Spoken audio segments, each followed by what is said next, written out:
Touchdown times.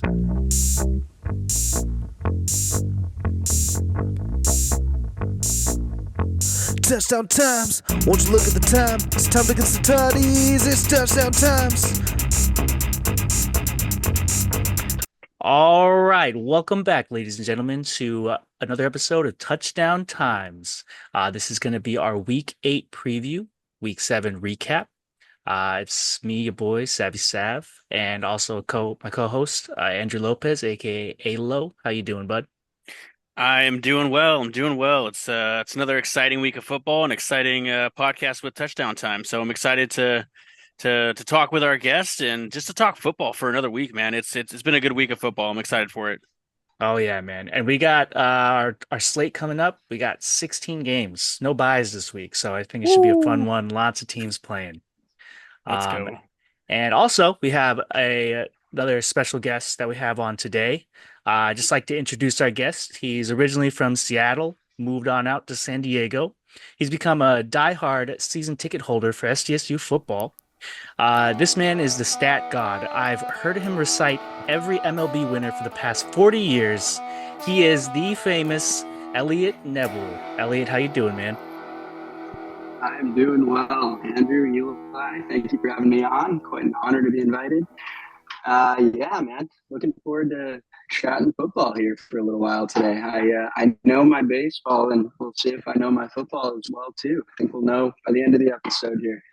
All right, nice, man, nice. Well, let's just dive into this. So you're my good friend Elliot. We met in college, and we're playing fantasy football together. We've just been good buds for a while now. Just tell me your relationship with football. What made you a fan? Who is your team and why? And yeah, just let us know. Yeah, well, I think you covered it. Grew up in the Seattle area, so grew up a Seahawks fan. Got the jersey on here for the podcast recording today. Didn't play growing up, played baseball and basketball, but didn't quite have the build for football. So opted to enjoy it from afar on TV and at games. And yeah, grew up a big time Seahawks fan. My dad went to Oregon, so grew up a big time Oregon football fan, making the drive down from Seattle down to kind of the Portland area. Went to a few games with him and yeah, fell in love with college football, fell in love with the NFL, and started playing fantasy as a kid, and have just never really taken a break from it. That's probably my kind of way of keeping in touch with the NFL week to week, game to game is through fantasy and kind of win or lose, riding and dying with my team nearly as much as I ride or die with the Seahawks. Nice, man. Nice. Yeah, I would agree. I think fantasy has helped me learn way more about the league and all the players and the intricacies through that. So I think it's a great tool for understanding the game. Um, would you say you have a favorite moment or a game from NFL history that you've always enjoyed or that defines your love for football? Ooh, that's a good one. I mean, I would have to go back to that kind of peak Pete Carroll, Russell Wilson Seahawks era, kind of 2011, 2015, we'll call it, with the Legion of Boom. There are quite a few different moments to point to from that era. I mean, the NFC title game in 2013 when Sherman had the play on Crabtree and ran over the camera and went crazy after the game.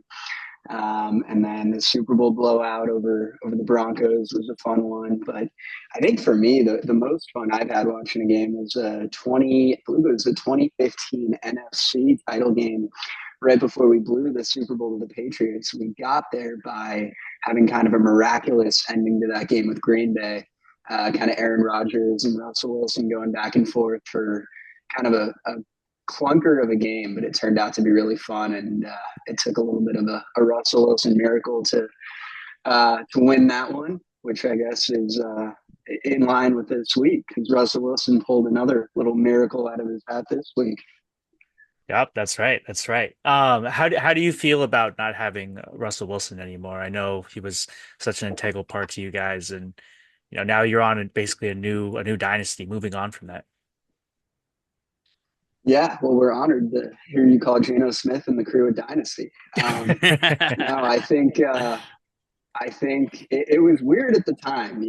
My uncle and my brother and I, we talk football nearly daily in our little group text. And at the time, my opinion was if you have a really good quarterback like Russ, you don't trade him away. You ride it out. You don't see those guys get traded very often. But I mean, clearly, I think it turned out to be the right move. Including what happened last week with Russ kind of maybe having a little turnaround here. I think for the amount that we were able to get back as far as draft capital that we gave up in the Jamal Adams trade around that same time, it kind of got us back on good footing. And I think they would definitely do it again if they could. I know Denver wouldn't. But yeah, I think it's a credit to the Seahawks organization and how well run they are from the top down, that they had the foresight to kind of look at where Russ was in his career and his mobility. And I think they got out at a good time. So yeah, I mean, in his prime, Russ was as fun to watch as I think any quarterback in the league. It felt like every game came down to the final drive, win or lose. But yeah, it's definitely a different feeling in the new Geno Smith era. It'll be interesting to see where we go going forward. Yeah. All right. Nice. And I have to ask, why'd they throw it? Why'd they throw it at the end of that Super Bowl? I mean, why didn't they hand it off to Marshawn Lynch? Like, where was that at? You're asking the wrong guy. I mean, I think it's come out since then, right? That Carroll called for a run and Russ audibled at the line. I don't know if they ever confirmed whether that was a rumor or whether that really happened, but God dang, if they had won back to back and that team had stayed together, who knows what it would look like today or what it would have looked like. But coulda, woulda, shoulda, I guess. That's football, right? Yep. That could have been something, but hey, you never know. You never know. All right. Well, we'll move on from that section. We'll get to more questions later about some fantasy football takes. But let's move into our Week 7 recap. We had a lot of good games this weekend. A lot of close ones, down to the wire. Some of them ended up being won by some field goals. Some good stories behind one of the kickers too. But we'll move in first to one of the fun matchups that we had on the docket. The Texans fall to the Packers, 24-22. The Texans are now to 5-2, and the Packers are at 5-2. And this game was decided by that field goal. I want to start with the question: who really won this game? Who was the MVP for this game that was able to get this out for the Packers? I'll start this with you, Andrew. I think Jordan Love he had a good game. I mean, he did have 2 picks on the day, which that's hard, but I think that's what kept it close. CJ Stroud just didn't play as good as I thought he would. In this, I had him and in fantasy, and he just did not do very well overall. And I think that held the Houston Texans back, right? With that being said, I think this was going to be a close game going into it to begin with. And the Green Bay Packers have a good wide receiver core. Josh Jacobs, 12 carries, 76 yards on the day. So he's balancing it out on the ground game too. Overall, it was a great game. By the halftime, I think it was pretty close, and the second half wasn't as exciting as far as points goes. But yeah, it came down to kick and booted it in for the game-winning field goal. So it was a really good game. This is one of the ones that I thought was going to be a great game going into this, and I had Green Bay winning this game as well. So it was a great game overall. What were your thoughts on it, Eli? My thoughts. I thought, yes, very, very similar to you. For Houston's side, I think they need their guys back. Not having Nico Collins, Tank Dell getting 4 targets, but no receptions for the day. That's tough to see. And he should be up there doing more. So I think it just comes down to probably CJ Stroud's play. He wasn't able to get a lot done, and that may be also not having a lot of receivers out there. So it could be tough. But I think Joe Mixon is back. He's fully cemented in, and that's good to see. He's healthy. And yeah, he's going right back at it. For fantasy, keep him in. I think he's a solid play right there. And then yeah, I'll give props to the Packers on this. I did have a feeling they'd win this one too. I just feel like they're a more explosive and complete team right now. Seems like anyone can go off in that receiving core. This time it was Dobbs, but it could easily be Jaden Reed, Christian Watson, anyone else like that. So I think they're just going to continue rolling. I think the NFC North is on fire. All those teams are really good, and it should be a good bloodbath to see who makes it to the playoffs. Elliot, how do you feel about this game? Yeah, I was excited about this matchup coming up into the weekend. I mean, these feel like two organizations with a similar trajectory. They both have a lot of young talent. They both have a young coach and a quarterback who's really ascending to be into that elite tier. That are kind of on a similar trajectory. I mean, I think if we're picking an MVP, it's hard not to give it to the Green Bay defense. You know, Stroud had the 10 completions for 86 yards. Eli, I think you hit the nail on the head with the receiver injuries in Houston, and it really kind of was a hiccup for Stroud a little bit that he wasn't able to get past. And I think it speaks to the fact that they gave up a bit to bring in Diggs, but he's not truly that number one guy for them anymore. They need him to be kind of part of the mix with Tank Dell and with the rest of that group when they're fully healthy. But I think if they're counting on Diggs to be that number one to get open and bail Stroud out during a tough day, he unfortunately doesn't really have that in him anymore. But yeah, it's Green Bay was a team that I really liked coming into the season. I thought they had a young, talented defense that if they could put it together, they would win a lot of games. And it's good to see them kind of get back on track here after a bumpy beginning of the year and have their defense really getting after it. Nice. Yep, 100% agree there. All right, so moving into another very close matchup. And this was the one that we were also very excited for.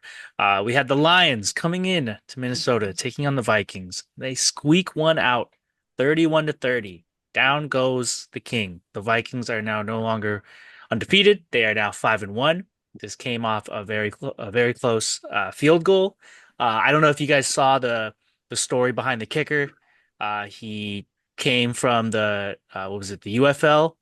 He was an all-star there, and he had been trying to get in the NFL for a while, and then they picked him up recently. He's been kicking really well. I don't think he really missed it all this season, and yeah, he was able to get the game winner for them. So very cool story, and yeah, just very nice to see. All right, I'll start with you, Elliot. Who was your MVP for this matchup? Who do you think was able to take it over for them? I think you got to give it to Goff. I mean, he is on an absolute tear right now. It feels like it's weird to look up at the TV and see him throw an interception these days. 22 of 25, 280 yards, the 2 touchdowns, didn't throw a pick. I mean, he's become, in front of our eyes this season, the most efficient quarterback in the NFL, I think. And on the other side, Darnold's been doing some good things, but I don't know if anyone really bought into that 5-0 record coming into this week. And they put up a heck of a fight, but it didn't work out. But yeah, I think you got to give it to Goff. Monra had a big game, but when I look at the NFC, Detroit is, I think, pretty clearly right now a clear cut over the second best team in that conference, and they improved to 5-1 here. Nice. And Andrew, what would you say is your MVP for this one? Yeah, this was a great matchup going into this. It was a real exciting game. I mean, it came down to the last quarter. I think the Detroit Lions, they kind of ran away with it in the first half. It was 21-10 going into the second half, and then Minnesota really picked it up towards the end, third and fourth quarter, but they just didn't have enough to take home the W. With that being said, that kick, that game winner, that was solid to see. And what a story. I think he mentioned in that interview that he was thinking that he was being a brick salesman before they picked him up. And that changes your life dramatically. But overall, the offense for Detroit was clicking on, all cylinders. Jared Goff, 280 yards, 2 TDs. Jahmyr Gibbs, 15 carries, 2 TDs, over 100 yards for Amon-Ra St. Brown as well, and a touchdown. So they're really clicking on all cylinders in the pass game and the run game and the receiving game. And I think this was the first test for the Vikings, and they just couldn't hang on to take home the W. But overall, it was pretty evenly matched up until the end. Time of possession was roughly the same almost as far as total yards, 390 to 381. Turnovers were the same with 1 and 1. So it's an evenly matched game. This is one of the most exciting games going into it that I was looking forward to this past week. So overall, great game. Yeah. What about you, man? Thoughts MVP for either of these teams here? Um, it was just really cool to see Gibbs get it going. I know David Montgomery had to step out for a bit. They were concerned for an injury, but he turned out to be okay. But even then, you just have Gibbs fill in that role and run it through the ground and have 2 touchdowns in the day. It's great to see. And as a Gibbs owner, I'm happy to see that as well. Um, Looking at the Vikings schedule, I think that they're going to be fine though, even after this. They play the Rams, the Colts, the Jags, the Titans. That's a really easy stretch of games after this. And then they play the Bears. That'll be probably a good test for them. See if the Bears are really all that, if their defense Play can the hold Bears up. twice.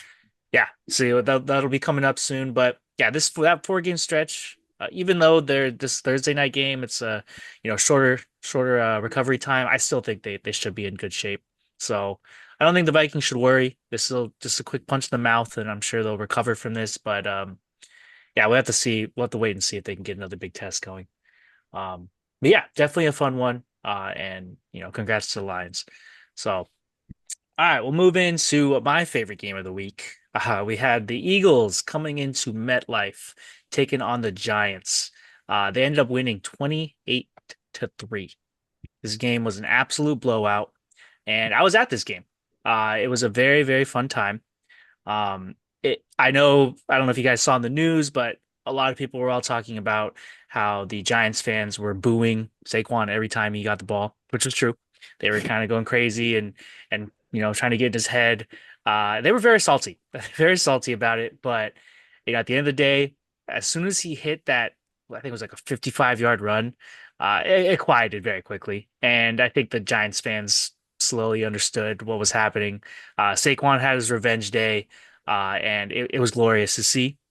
The man had 176 yards on the day, and I think they wanted to put him in for more to try to break, I think, the record in that stadium. But Saquon was like, I'll just sit it out for this one. I don't need to go that hard. He said, "Let Um, the young guys eat. Let the young bucks exactly. eat." But yeah, overall great vibes. I think this is the second time I've been to the Giants Stadium. Eagles have dominated both times I've been, so I think I got to make this an annual thing. I need to make sure I go and watch them dominate each time. But all right, I'll push it to you guys. Who would you say your MVP is and why? I'll start with you, Elliot.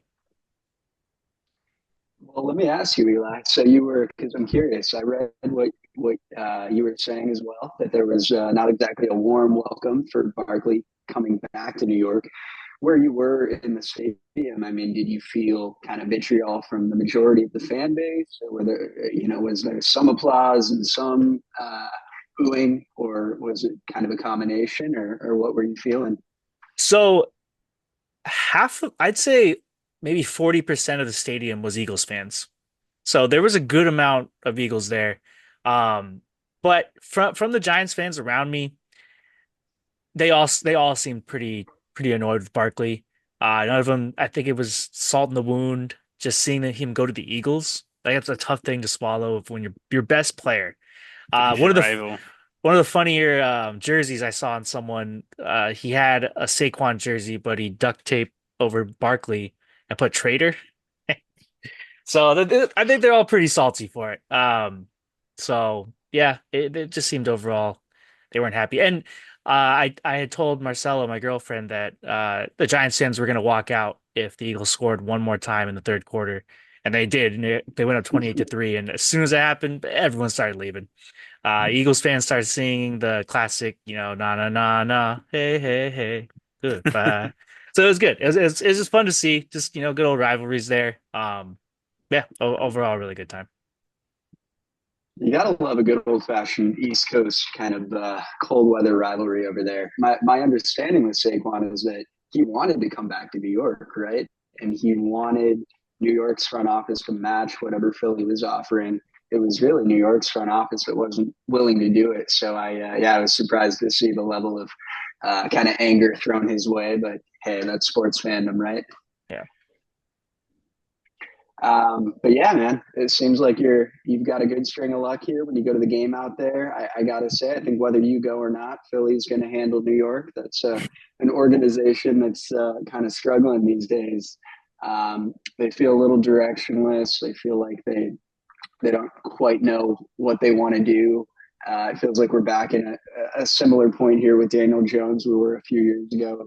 Well, is he turning the corner? Is he not? And certainly on Sunday, it didn't look like he was. You have a blowout whenever you see both Kenny Pickett and Drew Lock in the box score. So, I guess you didn't have to sweat out that victory too much. Yeah, exactly. And Andrew, what'd you see for this one? How'd you enjoy this blowout? Yeah, no, it was definitely a blowout. I mean, Jalen Hurts over 100 yards, Saquon over 100 yards, AJ Brown almost 100 yards. He had 89 on the day and a tutty. So, I mean, it was definitely a blowout. I think the Giants just struggle. They've been struggling all season, and them not having Malik Neighbors and him coming back, and it just still wasn't enough. It just doesn't seem like they have the offensive production. Daniel Jones, he's questionable whether he's that franchise quarterback for this Giants team. I don't think he's thrown a touchdown in MetLife in quite some time, and it's starting to show. The record's 2-5, and it doesn't look like it's getting any better. I just don't see them, being a playoff team at all at this point in the season, and I think they're going to be calling for some maybe potentially some coaching changes and to switch things up. But it kind of seems like they're in tank mode right now. We'll see how it plays out. I think they're getting Devin Singletary back if he didn't come back this game. But we'll see how that helps out. But it just seems like the Giants' offense is not there. But easy dub for the Philadelphia Eagles on the road, and they walk away with a 5-2 records or a 4-2 record. So it's good to see if you're an Eagles fan. Yep, exactly. Stoked for it. All right, we'll move into another one of our teams for this podcast. We'll go to the Seahawks, who took on the Falcons. They were able to win this game 34-14. This was also in a similar fashion a blowout. Seemed like they were able to really take care of business. Seahawks were able to move to 4-3. Falcons are now also 4-3. But yeah, I think the story for this one is that the Seahawks were able to dominate on the road, able to kind of put their mark again, showing that they were efficient offensively, and to get the job done. So I'll put it over to you, Elliot. I'm sure you watched this game. Who was your MVP for this one, and how'd you feel about this win for your team?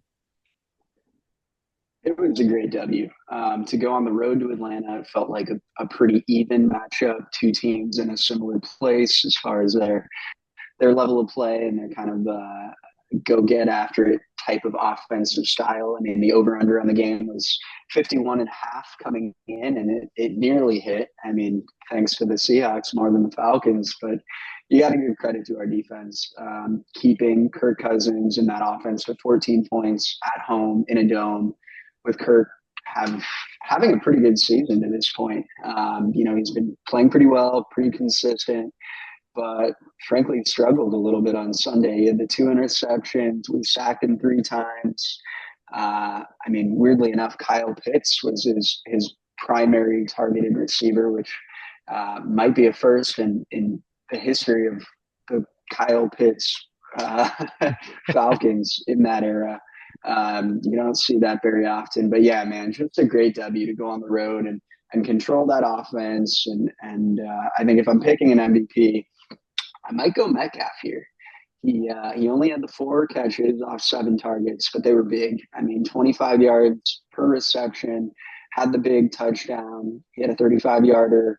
The running game was okay, but nothing that was going to win us the game. It held steady. But yeah, I think Gino has good targets, and I saw earlier he's number 1 in the NFL right now in passing yards, top 10 in QBR. So he's just a reliable veteran that can spread the ball around to our guys, and we have them with Metcalf and Lockett and Smith and Jigma kind of coming up this season. You really like Walker in the backfield. It felt like this was going to be a high scoring affair. So it was great to see us control Atlanta the way we did. Was that I didn't get a chance to see the play. Was that a trick play with Smith and Jigba? Did he throw it to Metcalf on that one? Yeah, 35-yarder and Jigma to Metcalf. That was cool to see. Our head coach that we brought in, it's a bit of a different style from Carroll. He's a defensive guy from Baltimore, right? So kind of cool to see a little bit of trickery from the offense. Yeah, that's always cool. I think it's cool to kind of get new players involved like that. Um, nice. All right, Andrew, what do you see? How'd you feel about this game? Yeah, I want to ask a question to Elliot real quick before I get into it. I saw that DK Metcalf. I have him in fantasy, and I know he came down, with that pass and kind of tweaked his knee a little bit. Do you have some insight for the listeners? What that injury looks like, and if that's going to be something that's going to be ongoing for the next couple of weeks here. I haven't heard anything further. I mean, I know that he's questionable for the upcoming weeks. So if you do have him in fantasy, certainly have your notifications on and ready to go Sunday morning. But yeah, I mean that's going to be a big loss if we don't have him for this upcoming week. He's our clear cut number one guy. I mean, Seahawks fans can be torn on him from time to time because with that size and that speed, you feel like he should be a top tier receiver in the league, and he's never quite been able to really get into that top tier. He's kind of in that second tier in my opinion. But yeah, it was cool to see him put on a bit of a show on Sunday. But yeah, here's to hoping that he'll be back out there this upcoming Sunday. Yeah, yeah, definitely. I think that's obviously your number one target out there. So keeping fingers crossed for him. But overall, I think you're completely right. The Seahawks have just a great overall team. With all the weapons that they do have, and it's interesting to see Smith-Jigba and Tyler Lockett and how they play. That slot and receiver type of role with DK in there. But to see DK out, I wonder how they're going to adjust to that. But overall, just a great game by the Seahawks. They went in there and they dominated business on all four quarters. They scored, and yeah, I think the defense did really well as well. They had. Atlanta Falcons had three turnovers, and I think when you have three turnovers, it's really hard to come back and do that. But I think the Seahawks just crushed the spirit of the Falcons, like even at home too. Both these teams, have now 4-3 records, and they're leading each of their divisions. But Tampa Bay's close behind with Atlanta. They're going to settle that this week, and Arizona, SF, and Los and are really the contenders in the NFC West standing. So we'll see how it plays out. But it was overall just a great game by the Seattle Seahawks, and they walked away with the dub. So congrats to them. Yes, congrats to them. So, all right, that's 2 for 2 on our teams winning. Let's see if this the third team had won. Moving to the Sunday night game, we had the Jets taking on the Steelers. Jets had just acquired Devontae Adams. The big storyline was, is this offense maybe going to get going, get a little more life put into them? No, that is not the case. It's not what happened. Russell Wilson had the start on this one, and he was able to get the dub for them, 37-15. So Andrew, I'll start with you. I'll ask 2 questions. Is Russell Wilson the go-to guy? Are you going to start him over Fields the rest of the year? And is Aaron Rodgers the problem? Let me know. Ooh, I'm gonna start with the Steelers and just say this is Sunday night primetime football. Russell Wilson made his first start, his first debut as a Steeler. I think he struggled in the beginning, but he picked it up towards the middle and the end. And I think if we want to have a passing attack, it's going to be with Russell Wilson. And I think either quarterback can hand off the ball. Justin Fields gives us an element of rolling out, attacking the line of scrimmage, and throwing the ball down the field or running it with his legs. He's a little bit more mobile than Russell Wilson. But when you have a Super Bowl winning champion and he's out there, I think the awareness and just his mindset on the field and what he can do on the field just plays a more crucial factor. It was great to see George Pickens in the receiving game get over 100 yards, and really just the pass game really developed for the Steelers. It's something they struggled with all season long, and now we're seeing a more balanced attack. Russ had 264 yards, 2 touchdowns. Najee Harris had a touchdown over 100 yards. George Pickens had over 100 yards and a touchdown. This is what we want to see from the Pittsburgh Steelers offense and the production that we've been waiting for all year long. And I think it's showing, right? And this was a big matchup considering Aaron Rodgers, Devontae Adams type of, drama and momentum coming into this game. I think our defense It's always been solid. It's something that we pride ourselves in, as a Pittsburgh Steelers fan. And putting pressure on Aaron Rodgers and making him do more dump off passes. I think Breece Hall had a great day in this game here, but overall, I think the defense did really well as well. And the offensive production was just killer. So I'm really happy with how this turned out. Is Aaron Rodgers a problem? He hasn't been passing that well, in my opinion. I did take him for the over because I knew there was going to be a passing game in this with Devontae Adams, but our defense held Devontae Adams for a short, and he had two interceptions in this game. Some of these interceptions that we're seeing from Aaron Rodgers in these past couple games have been, kind of tip drills or bouncing off. There was one in this game here where it's not necessarily Aaron Rodgers' fault, but that's just how the game goes sometime. And yeah, overall it was a good game as if for a Pittsburgh Steelers fan, and I love to see the offensive production keep it up.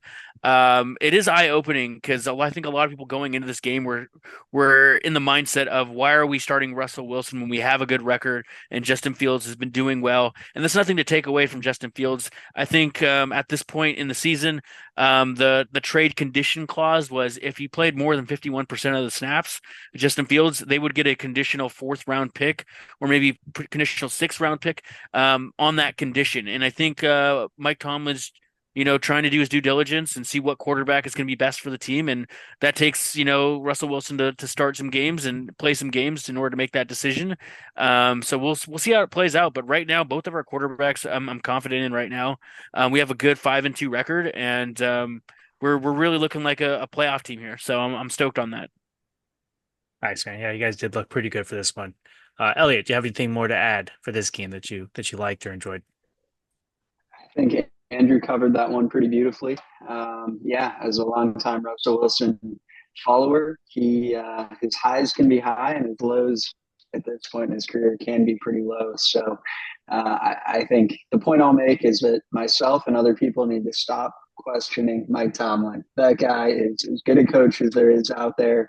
And if he is making a move for his team, more often than not, I think it's probably going to be the right move. I know a lot of people, Steelers fans and other NFL fans from around the league, were left scratching their head, like Andrew said, when he made the move. But, he's there in practice every day and he's seeing things that we're just not able to. So it'll be interesting to see how that quarterback battle plays out the rest of the season. I mean, I think Fields has an element with his running ability that can create maybe a higher ceiling at this point in his career compared to what Russ can do. But hey, I mean, if Russ is spreading the ball around to Pickens and some of these other receivers the way he was Sunday night, and you can get nearly 40 points on the board, I don't think there's any reason to make a turn back to Fields at this point.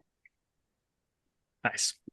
Yeah, it's I guess it's whoever can hold that locker room together. And I'm sure Wilson did not have that locker room in Denver, so I'm glad things are getting better for him in Pittsburgh. And yeah, he's making more of an impact there. Okay, moving on to our last game, I think we want to talk about. We'll move into the Chiefs taking on the 49ers. This was a game I was really excited for. But the outcome is the outcome. Chiefs win it 28-18. 49ers are decimated. It seems like most of their team is hurt right now. They have just not been able to string some of these wins together when they need them. And the Chiefs just look unstoppable. So I'll start with the question, Elliot. Are the 49ers going to be okay? Are they going to be able to crawl out of this? Are these injuries? Is it just not their year? And who's going to stop the Chiefs?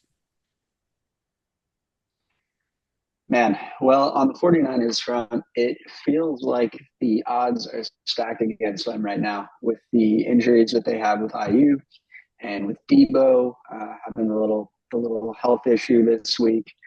I mean, they are banged up. I've made the joke before that they need to fire and hire a new trainer because it feels like they run into this problem year after year after year.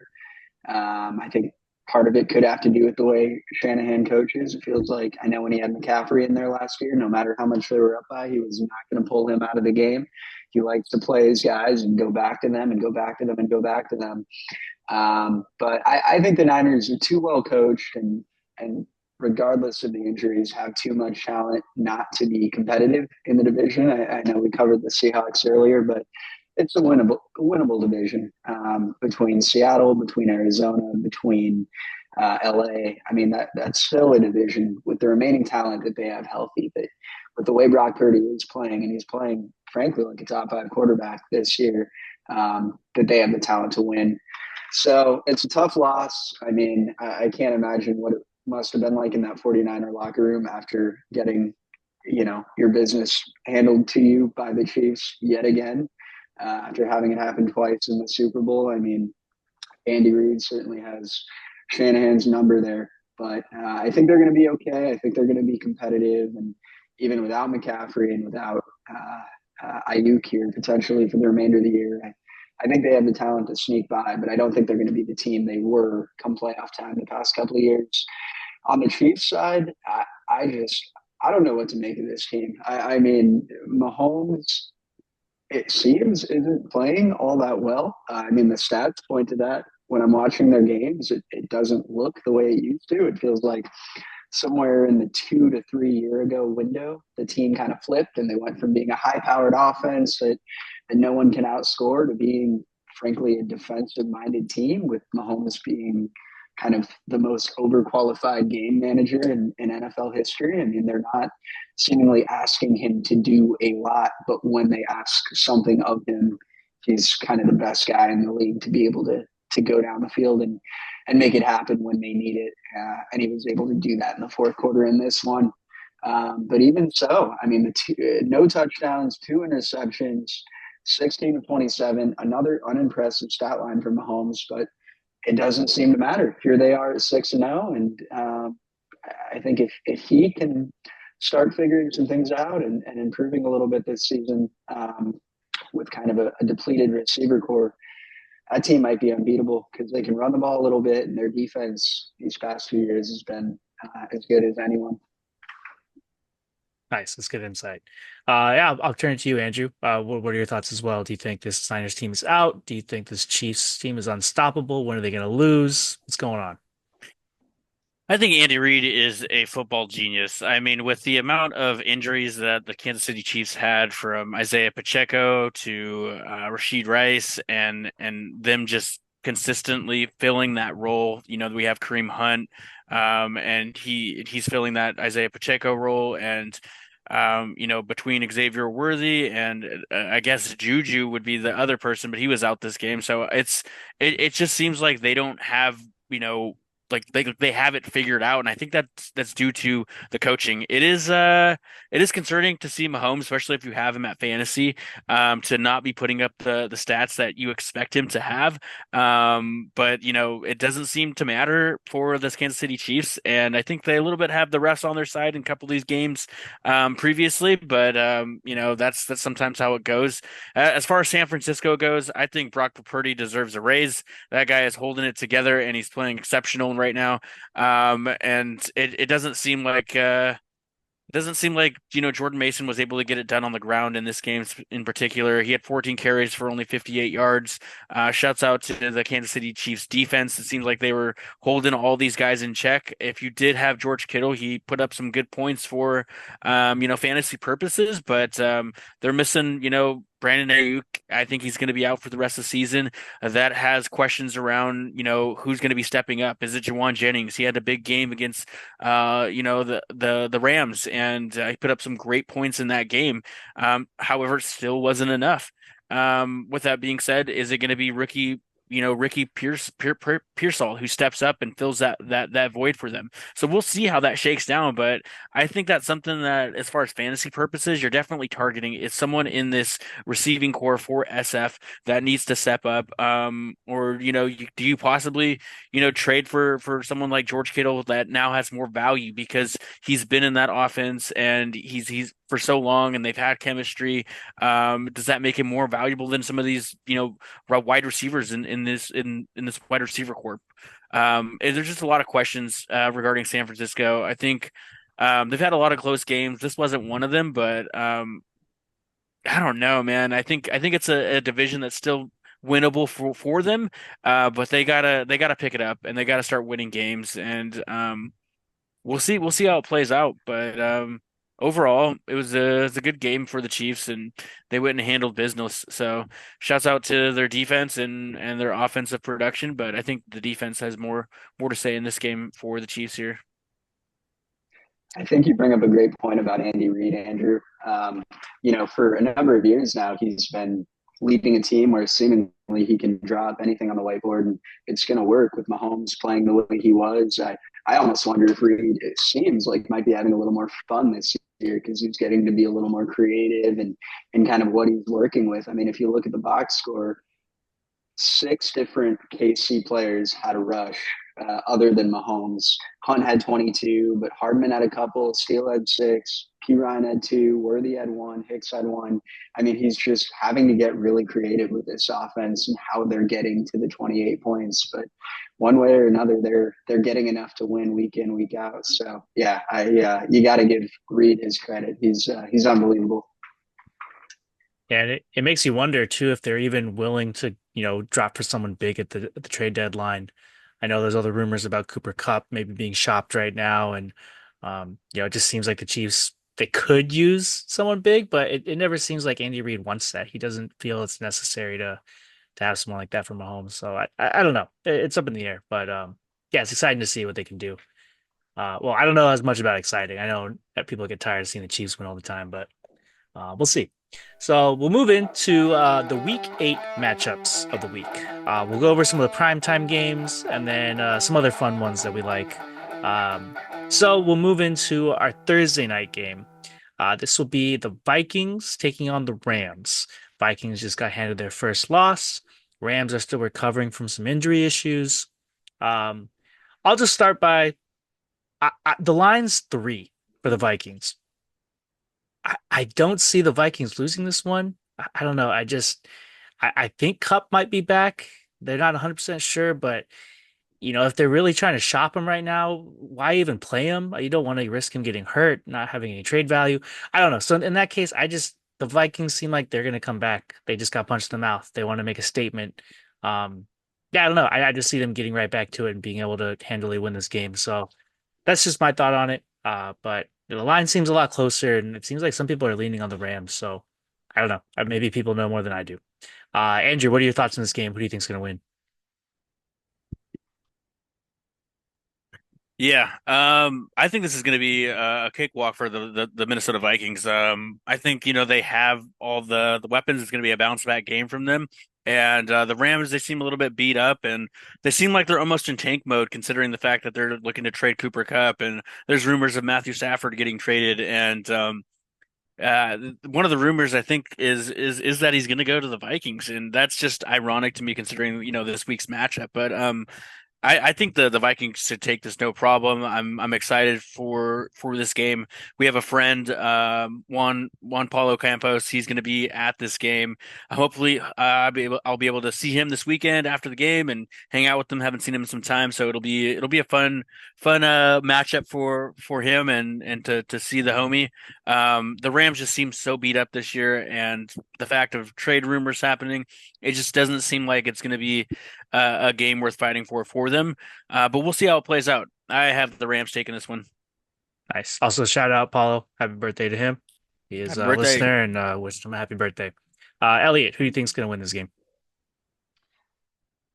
I'll go with Minnesota as well. I think the line is a little interesting there. Makes you kind of wonder what Vegas might know with only a 3-point Minnesota spread.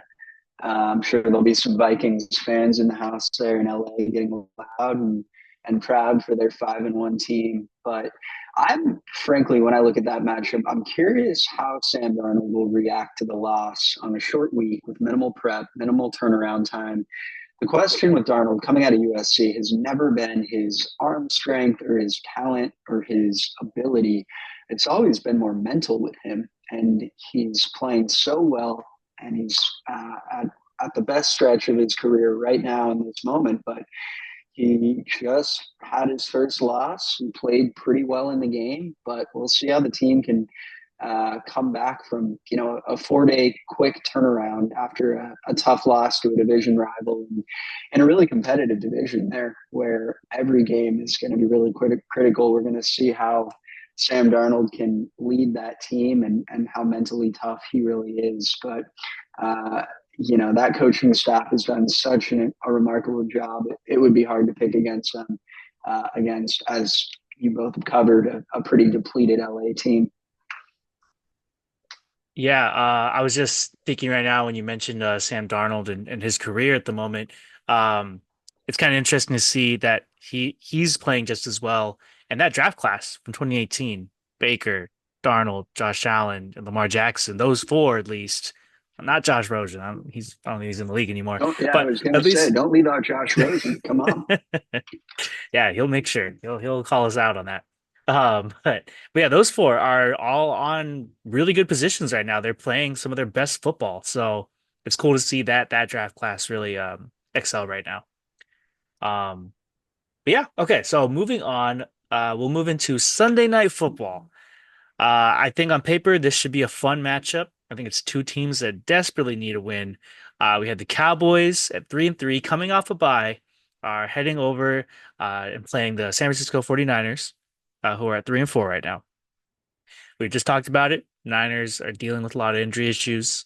I think all these wins now are win now. It's desperation. They need to continue to hold their lead in their division. Well, I don't even know if they have the lead right now, but they need to at least, get to where they can. And then the Cowboys also, I think, have a tough division with Washington and Philadelphia to compete with. And they're at 3-3, and they've had really bad blowout losses too. So I think they are trying to get it together and figure out their mojo. So overall, I think it'll be a fun matchup. I This is a tough one. I think the Niners defense should be good enough to stifle the Cowboys. Like it seems like that should be the storyline for this game, and the 49ers offense can do just enough. Seems like the Cowboys defense hasn't really been able to put up too much of a fight. Um, this could be potential upset alert, but I'm gonna go safe. I'm gonna go with the Niners. Obviously, as an Eagles fan, I need the Cowboys to lose every game they can. So give me the Niners on this one. This is their comeback. I think they can pull this one out, maybe squeak it out, but yeah, I think they should get this. Andrew, who do you got for this one? Ooh, I'm gonna go the underdog, and I'm gonna say the Cowboys take this in a rough Santa Clara Levi Stadium trip. I just think with the loss to Brandon Ayuk and the last couple wins or last couple losses that the Niners have had, I think the momentum is really starting to fade, and the morale for the 49ers are not going to be there. So if they do, come out with the win, this would be really great for them. I think they're both these teams are in positions where they need a win.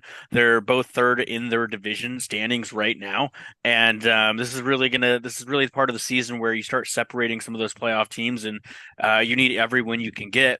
With that being said, I just feel like Dak Prescott and CeeDee Lamb and Rico Dwaddle, they're healthy. They're a team, that has the core at least healthy for them, and they've been playing together longer. I think it's going to be a shootout.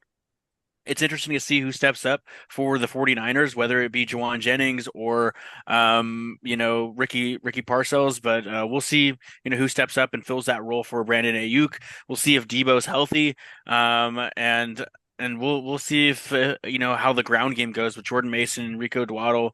But I think the Niners should have the ground game in check, and in the pass game, I think that's going to go to the Cowboys, but we'll see how it plays out. I think I'm going to take the Cowboys for this in um, my upset of the week here. So, yeah. Okay, nice, nice. All right, Ellie, who you got for this one? Big matchup.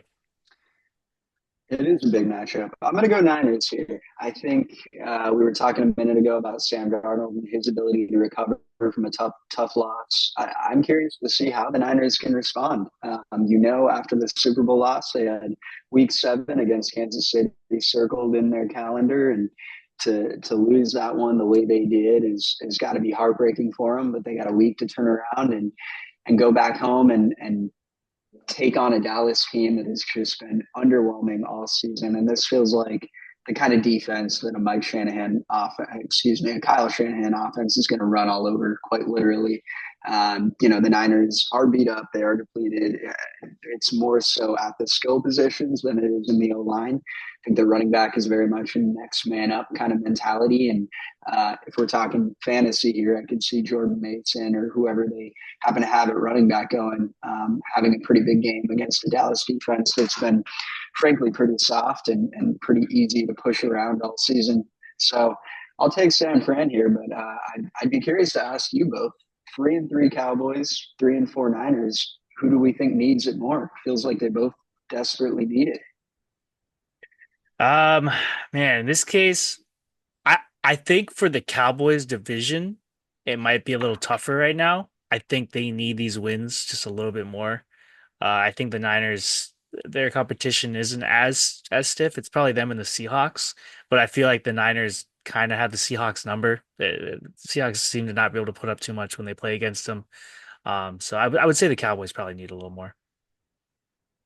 What would you say, Yeah, Andrew? I would definitely agree. I think like you said, they just have the harder division there, and it's a closer race in my opinion. The division for Seattle and San Fran, it's always been those top two teams in my opinion that have had that division, but the Niners have had their number in the past in most of these recent matchups especially. But it just seems like this year things may be different. You know what I mean? There's a very good chance right now where we're looking at the division and the NFC West standings that Seattle's on top, and it could very well, keep being on top for the next few games, depending on how the schedule shakes out. Um, Well, now I but regret asking the question. My Seahawks took a drive by from both of you. Sorry there, but just speaking what we see. But all right, Andrew, do you have anything else, or were you good there? All right, cool. So we'll move into the Monday night game. We have the 2-5 Giants taking on the Steelers in Pittsburgh, who are 5-2. Uh, this seems like a bloodbath. I don't see after a pathetic offensive performance from the Giants. I think going against arguably a much better defense in the Steelers now compared to the Eagles. That Eagles defense teared him up. They gave Daniel Jones hell. He could not do much in the air. They stuffed him. So going against the Steelers now, who were just able to, put up a great fight, made Aaron Rodgers look like a fool. I'm not going to see much from this Giants offense. They're going to cover neighbors. The run game's really not there either right now. I don't really see what they can do unless Russell Wilson and or Justin Fields, whoever may come into play, just shit the bed and just don't have a good day. Even if that's the case, Najee Harris should be able to just run the ball all night. I really don't see how this is any kind of competition. Steelers by 100. I don't see any difference there. Elliot, I'll start with you on this one. Who do you think's going to win? I have to agree. It would be hard to pick the Giants here. They're a 6.5 point underdog. I'd be okay laying the points and taking the Steelers, especially coming off a rare big offensive week from that team. Even if their offense was playing at a more kind of stagnant level, I'd still really like them in this way. In this one, for the reasons you mentioned, I think Tomlin is way too smart not to hone in on Neighbors. And I think if you can take Neighbors away and not allow Jones to feed him the ball time and time again, they really have no plan B. And when you have Watt coming after Jones, I think that's going to be a recipe for disaster. I think if you're looking for a team on the waiver wire on defense for fantasy and the Steelers are available, I would hop on them. I think it could get ugly. Yeah, it could be pretty bad. Now, Andrew, I obviously know exactly what you're going to pick, but I'm going to ask you a different question. Are you worried at all of this being a trap game? There is all the reason for you guys to win. If you even struggle here, maybe you eke out a win, and there's a lot of questions now surrounding that. Are you worried about that at all? Is that a possibility? No, not at all. Not with this Giants defense, not with how we played last week. I think this is just another opportunity for Russell Wilson to prove himself. Um, Show he's the QB1 on that team. I just hope everybody stays healthy and we don't lose anybody to injury. I think that's my biggest concern in games like this. It's let's play smart, let's stay healthy, and let's get the win when we can. We're playing at home. We have a great fan base at home, and I think we should walk away with a win easy. Yeah, I think this should be an easy game, to be honest. I think they need to account for Malik Neighbors and Daniel Jones and maybe some of his running ability in that sense. But other than that, this Pittsburgh Steelers should handle this Giants offense pretty easily. And even if they do keep it close, this might be an opportunity for if they don't keep it close, this might be an opportunity to see both of these QBs in action, right? Russell Wilson and Justin Fields. If we start running away with the game, if we get 40 points plus, and you will see who gets in there. But overall, I just want everybody to stay healthy. And I want to walk away with a win. I think those are the two most important things. But I think we should walk away with a win easily for this game here. Nice. All right, well, those are your primetime games. Seems like we were all pretty even on who we think is going to win for most of these. Um, we'll move into just a couple other fun matchups for the week that we all like or are interested in seeing. Maybe our teams are playing. First, we'll move into a divisional matchup. We'll have the Falcons at 4-3 taking on the Bucks at 4-3. The Bucks are coming off a pretty tough loss against the Ravens. They had a lot of guys get injured. Have pretty much their top two wide receivers out for a while. Then you have the Falcons also coming off a loss. So it's really a tough fight for trying to stay at the top of their divisions. For this one, it is in Tampa Bay, but I just think after losing their top two receivers, their run game is there, but if they can't get anything going in the air, the Falcons seem a little more relatively healthy right now. They're starting to get Kyle Pitts warmed up, him going, and I think just they have more talent that's healthy right now. And I think they already won earlier this year in an overtime. So give me the Falcons again. I think they sweep. I think they should be able to handle business here. And yeah, I'll take them. Andrew, who do you got for this one? Yeah, I think this is going to be a ground game for Tampa Bay, and it's going to be that 1-2 punch combo with Bucky Irving and Rashad White. We saw him get a lot of action last week, and they both put up some good numbers considering what's happening with the receivers there. I'm interested to see who really makes that appearance and rises to the occasion for the wide receiver core for the Tampa Bay Buccaneers. Whether we see Cade Ottoman kind of be that number one target for Baker Mayfield, or who steps up into that role and fills that. Based on what's happened previously with these teams, I think the Falcons are going to walk away with the win here. It is somewhat concerning that they're traveling, they're on the road.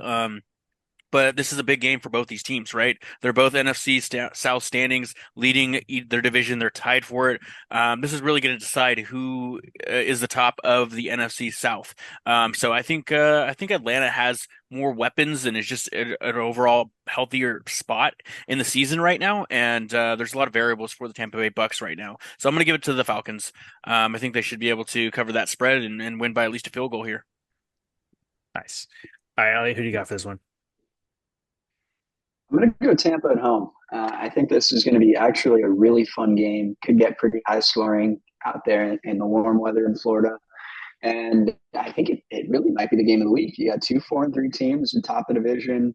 Winner moves solely into first place, the whole game up on the loser. But yeah, I think this is going to be a tight game. I think it'll be high scoring. I think it could come down to the ground game, like Andrew said, with that 1-2 punch with Irving and Rice back there.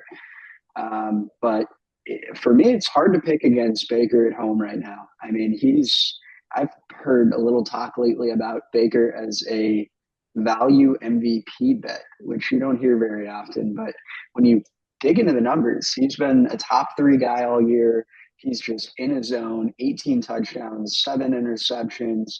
He's using all of his weapons. Godwin, Evans, granted, they'll be depleted, the receiving core coming into this week, but I think he's playing well enough to overcome that. And I think we're in for a good one, but give me Baker while he's on a roll. Nice. Man, just looking at his play, like the Browns, man, the Browns really messed up there. I don't know. And obviously Deshaun Watson getting hurt, that's his whole thing. But yeah, having to give up on Baker like that and then him going out and showing out and, being in the MVP conversation, that's just, I think it's all despite Cleveland as well. Like just the way they treated him. So just in alternate universes, things could have been different. But yeah, for the Browns just do things that the Browns do. All I right, think in moving any in. universe, I think in any universe, the Browns are going to find a way to make the wrong decision. So Oh, in this one or another one, it's just destiny, you know. yeah, It's like Thanos, you know. He's always gonna come. It's always gonna happen. The Browns are always gonna be making dumb decisions. All no right, doubt. so moving into the another fun one. We had the Bills at 5-2 taking on Elliot Seattle Seahawks at 4-3. Um, this one it's in Seattle, so I'll give you that. I think that should give you guys a pretty good advantage there. You have an East Coast team traveling to the West Coast, so a little more travel time.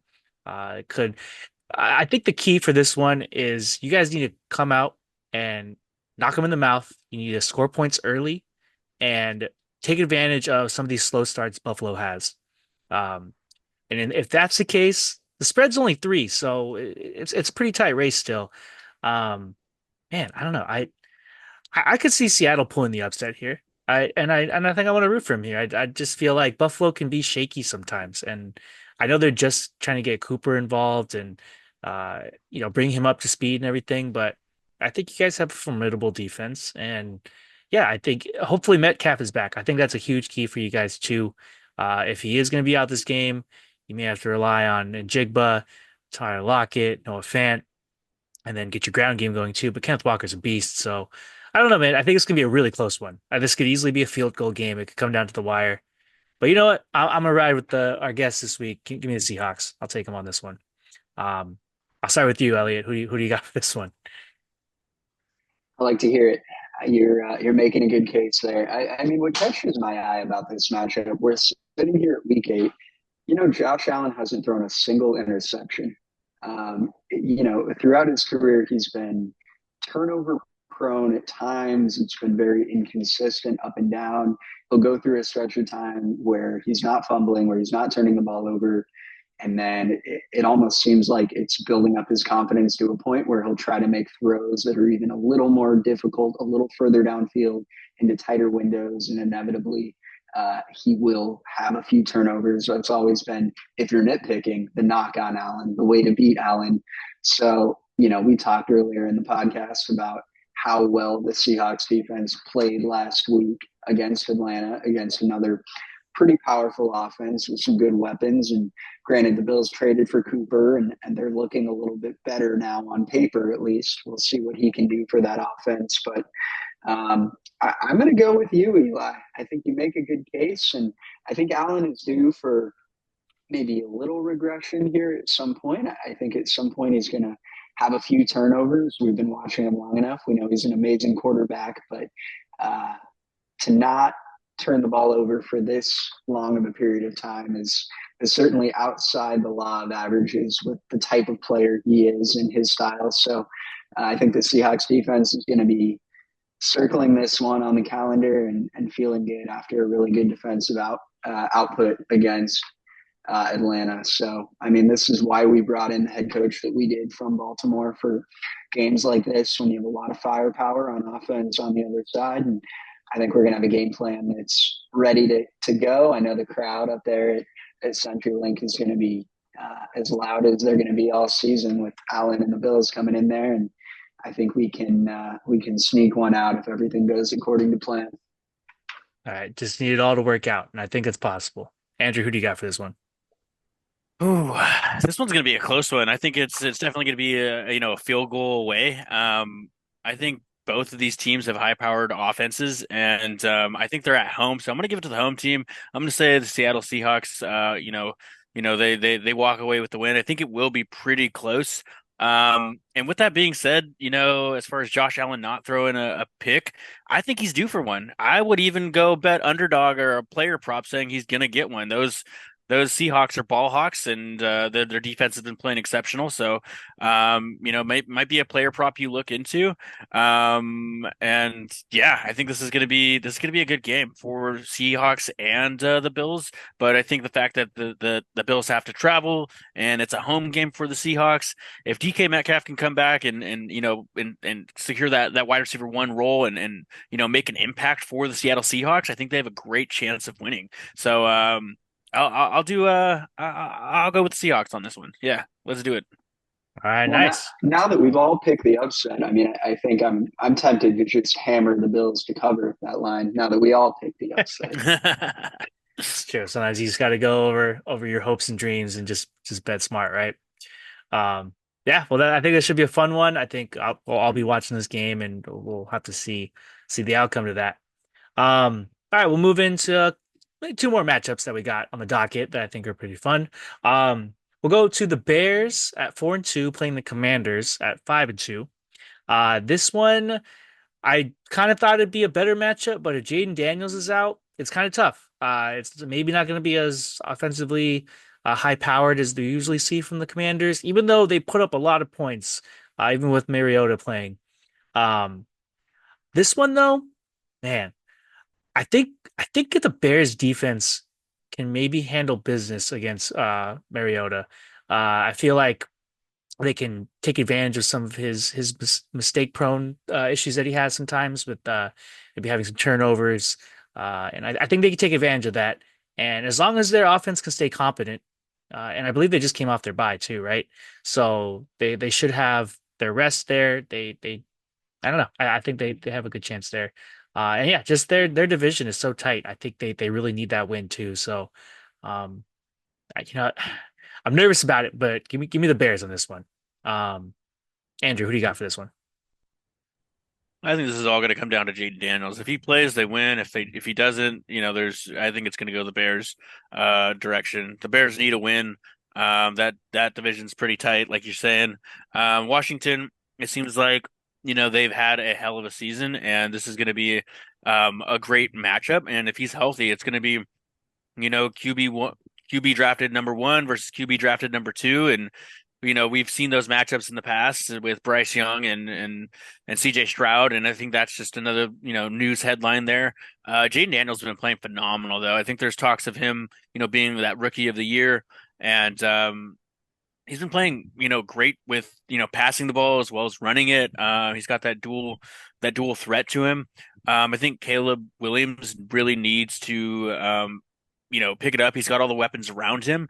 And coming off a bye, I think they've strategically kind of prepared for this. But I think Jaden Daniels is going to be really the X factor in this game. Whether or not he plays is going to be deciding this game. Who knows? He might start the game and then come out. And we'll see how Chicago's defense, who has been playing really well over the past couple of games as well, reacts to Jaden Daniels and that dual threat motion. So we'll see how it ends, but I think the Washington Commanders walk away with the win if Jaden Daniels stays healthy and he's in there for the full game there. Yeah, it's definitely gonna come down to that. What about you, Elliot? Yeah, it seems like there's not a whole lot of information out there on whether he will play. He truly seems to be questionable. I know Quinn said Monday that he's going to be week to week, which frankly doesn't tell us a whole lot. But I always try to look at the line on the game and see if Vegas might know anything or have any inside information. I mean, the Bears are favored by a point and a half on the road in Washington, which tells me Vegas doesn't seem to think Daniels is going to play, and I tend to agree with Andrew that if he's not playing, I would probably lean the Bears with a Marcus Mariota led Washington team. Even though he looked solid last week in the time he was out there. But yeah, what a disappointment if Daniels isn't able to play. I mean, this is one that kind of before the season we circled as a really fun matchup with two rookie, as Andrew said, drafted number one and number two quarterbacks that, comparing and contrasting it against Young and Stroud a year ago, these are two guys that are seemingly living up to the hype. Obviously, Daniels is surpassing the hype, but Williams, after kind of a rocky start, has seemingly turned it around. He's getting more comfortable. He certainly looks comfortable with his style of play out there on the field, and and they're a 4-2 team playing 5-2 Washington teams. So fingers crossed Daniels can play. If he does, I think we have a really fun matchup in store. But based on that spread, I don't think he will be, unfortunately. Yeah, so just keep an eye on that one. And if you want to bet on this game, I'd say, yeah, just if you like the Bears, just take them now while the line's there. But yeah, it just depends. All right, we'll move into the last game of the week that I'd like to talk about. We have a pretty good matchup here, I think. They have the Eagles at 4-2, heading over to play Cincinnati, 2-4 right now. The Bengals record, I think, does not show their true talent. They are very good offensively. They can get the job done. Well, actually, that's the thing. I don't think they get the job done. They kind of linger towards the end of games. They've given up some tough ones. And on the other side, the Eagles have lost some pretty bad games from piss poor performances, but they seem to handle business when they need to. And coming off a good blowout, that's very beneficial, I think, for them and their confidence levels. This one is going to be a shootout. I think it's going to come down to quarterback play. I'm a little nervous about this one being in Cincinnati. I know Joe Burrow can turn it on when he needs to. And I think it's going to come down to, can Jalen Hurts stay mistake free? Is he going to lose the turnover battle? Is he going to throw, 2 picks and a fumble? So that's what I'm nervous about. But if he can throw accurate throws and keep his offense on the field, keep his defense healthy and rested on the side, then I think that's when it's going to go down to it. You know me, I have to go with the Birds. I think they hopefully can take advantage of the mistakes sometimes that the Bengals can make, and our defense is starting to fire it up. So maybe they'll be able to cover Chase and Higgins a little better. But yeah, I'm excited for this one. This should be a really fun matchup. But give me the Birds in this one. Elliot, who do you got? I'll stick with you. Yeah, I'll go Philly here. I think it'll be interesting to see how the Bengals offense can come out as far as their firepower in this game. I mean, they've really been up and down. It's an offense that you would expect to be really, really good with Higgins there. He always makes such a big difference with how that offense runs as far as taking attention away from Chase and allowing Burrow to really spread the ball around the field rather than targeting only the one guy. Now that he's back, you would expect that to really help the offense. But after a really tough start to the year, only putting up 16 against New England, they put up 38 against, or excuse me, 33 against Washington, 34 against Carolina, 38 against Baltimore. But the past couple of weeks, I mean, putting up 17 against the Giants and only 21 against Cleveland. Granted, their defense hasn't been bad. You have to wonder how the Bengals are going to come out looking against Philadelphia. But I expect it to be high scoring. You got an over under here of 47.5. So maybe hit the over and kick back and root for the scoring in this one. But yeah, I'll take Philly in a tight game coming off the emotional win with Saquon returning. I think they're going to go on the road and get another win here.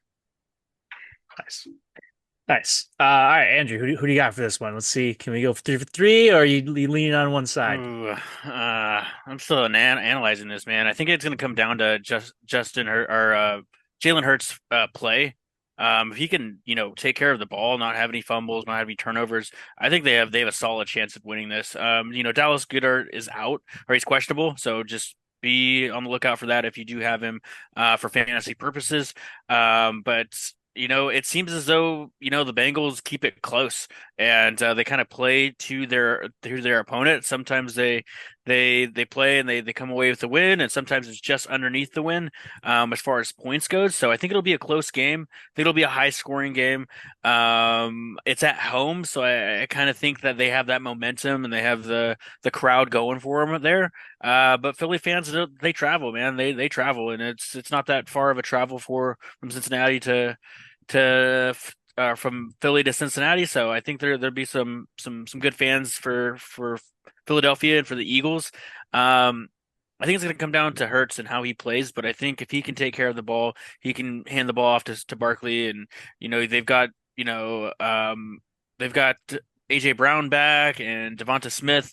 I'm hoping that Smith, has a bounce back game and he puts up numbers for some fantasy purposes because last week was just not his week and really hurt me as far as fantasy goes. And I'd like to see him, improve that and get some action going. So I'll give it to the Eagles in hopes that Devonta Smith comes away with some points for fantasy purposes. All right, nice, nice. Well, it's go Birds, go Steelers, go Seahawks, man. Let's hope all of our teams can get some dubs this week. All right, so that should be exciting. All right, so that's kind of sums up our week 8 preview. So thank you guys for going over some of those games with us. And we'll be moving into our fantasy football coaches corner. This is a section where we talk about all things fantasy, our teams, some of our top waiver wire ads, some injury updates, best and worst performances. Yeah, just all the fun stuff that you guys like, all the nerdy fantasy talk. So we'll move into second round of our interview portion with Elliot. So Elliot, your fantasy team, are you in multiple leagues? Are you just in one league? Who is your how's your team doing? What's your record? And who would you say your top player is on your team? I am in one league. I used to be a multi-league guy, but there was something about having that one team to live or die by week to week that I found easier and just got different enjoyment out of only having the one team. So down to one, that could change in the future, but yeah, it's been an up and down year. Won the first week and then went on a little losing streak after that, but won a couple in a row now. So back to 3-4 on the year. And luckily I'm playing Eli this week, so should almost definitely get back to 4-4. We'll see, man. We'll see. My team has only lost once in that league, so you'll have to be taking on the top guy over here. I'm rooting for you, Elliot. Got a I'm good rooting team. for you. I think all of America is going to be rooting for me against Eli. Come on. No, I think Eli, you do have a good team at 5-1. It's going to be an uphill battle for me, but I got good leadership in my locker room. I think my guys are ready for it. All right, there you go. They're rallying around you.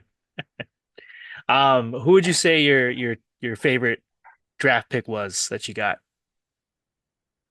My favorite draft pick was probably Rashee Rice before Mahomes ran into him and ended his season. Yeah, it's tough. Now I would have to go Derrick Henry.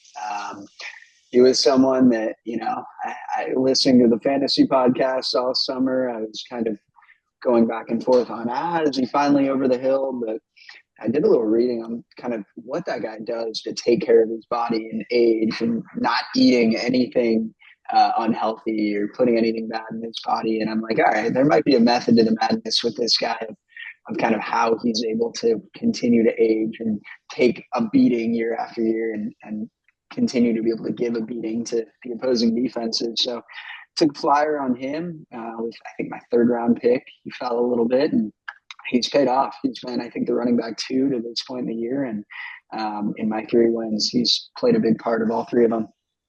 Nice. Yeah, that was definitely a risk there, but yeah, it seems like it worked out. They're implementing him very well, and yeah, he's staying healthy. That's the key thing for him. So he's probably on his own version of a TB12 diet or something, and yeah, keeping that body going. Okay, nice, man. So yeah, I'll move it over to Andrew really quick. Andrew, how was your record this week with all your leagues? Did you have some good wins? Did you beat anybody that you really wanted to beat, or how'd that go? I said it last week and I'll say it again. Eli, you were going down. I beat you in the Avengers League, and Lamar Jackson came through and just dominated you in that league. So that was my week. That was the highlight of my week. I went 3-1 for fantasy football. It was a great week for fantasy football for me, and just football in general. The Steelers walked away with a win over Aaron Rodgers. It was just a good week for fantasy football. There are some things I got to account for with some injuries, but we're working it week to week, and we're looking to get better. The only loss I had was to Tristan, and that was just overall just a terrible, partly management. I didn't play George Pickens. I played Cortland Sutton, and I don't know how the Denver Broncos score 33 points and Sutton gets 1 target. So that was disappointing.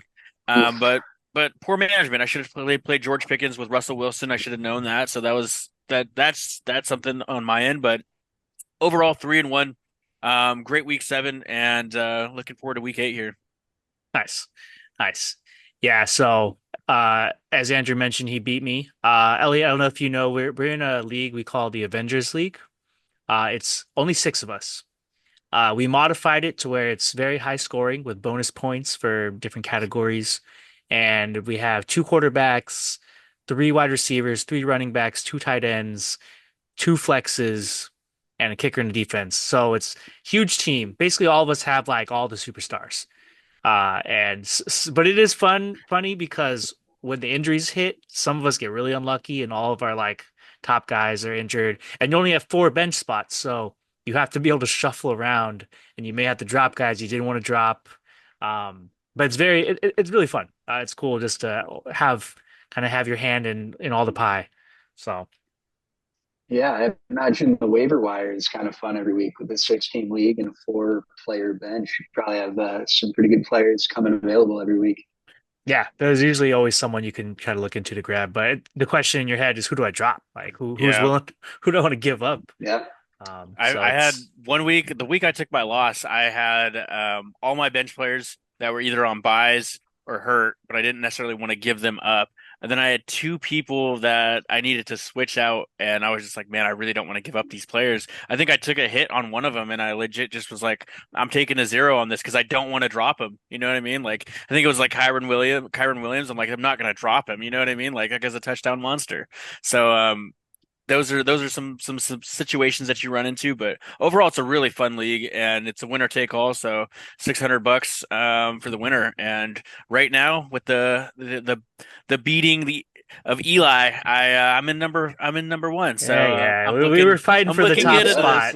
I'm looking good in this league. That $600 is mine. We'll see. We got a lot of season to play, so we'll see how it goes.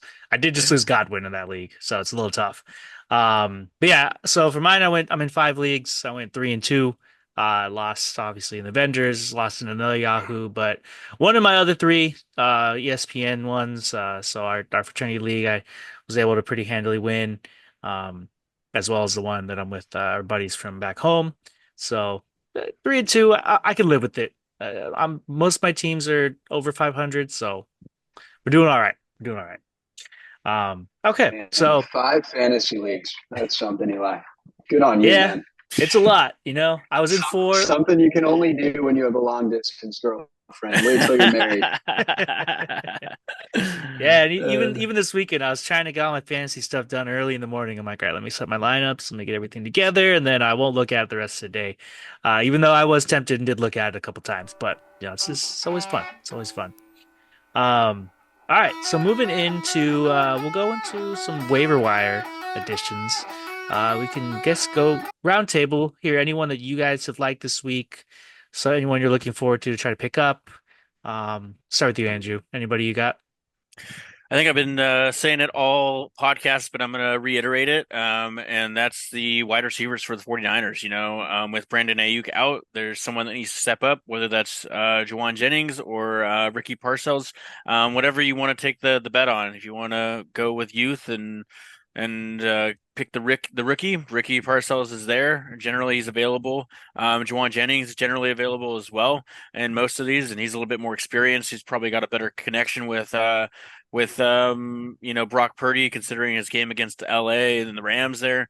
I'd probably go Juwan Jennings, but that's probably who I'd be looking at as far as a waiver wire addition here. Nice. All right, so I'm looking into. How about you, Elliot? Yeah, I mean, Eli and we're in a 12-team league, so the cupboard is more often than not a little bare on the waiver wire. But Keon Coleman is actually one guy I have my eyes on. I had my eyes on him because I actually dropped in 2 weeks ago, and now I may put in a claim to try to get him back after a good week. But it seems like Cooper is going to be the number 1 guy there, and we don't really know who the number 2 will be. I think Allen is still kind of spreading the ball around, but as you get later in the season, that tends to be when you have the rookie wide receivers kind of find their own. I know with Justin Jefferson a few years ago, it was the second half of the year of his rookie year where he really kind of stepped up and became a big fantasy impact player. So, 7 targets for Coleman last week, caught a touchdown.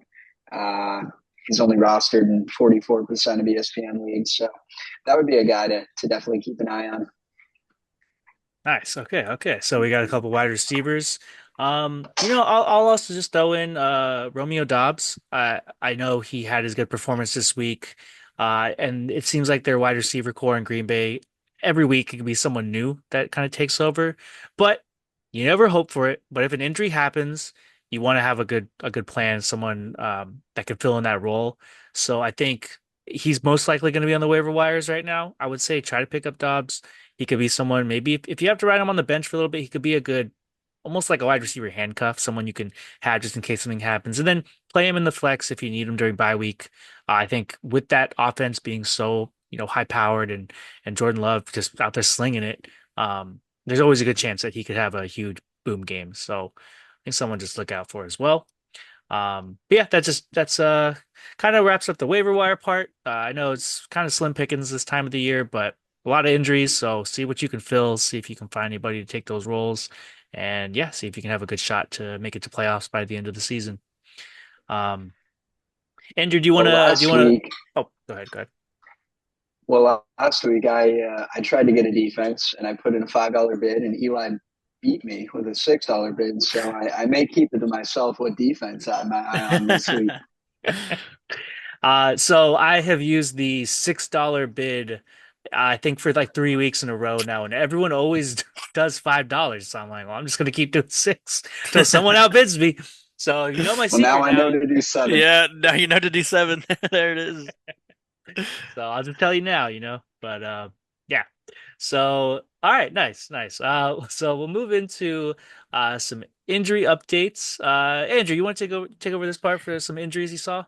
Yeah, we'll do some injury updates. Obviously Brandon Ayuk, he got carted off the field. He's on IR right now, torn ACL. I don't think it doesn't look good for him. So just, keep an eye out if you do have him, maybe put him on that IR spot and see, wait to see what happens. Chris Godwin, he's looking to be on IR as well. I think he's got a broken leg, carted off the field as well. That's never good. Travis Etienne, he was questionable. I think he's questionable this week as well. I think Tank Bigsby, kind of took over that backfield for so to say, for most of that. It's interesting to see how that backfield is going to play out if he does, in fact play this week. Marvin Harrison Jr. had a concussion last week. Monitor that, see if he's, going to be playing this week. I think there's a good shot that he plays this week. Same thing with Chris Olave.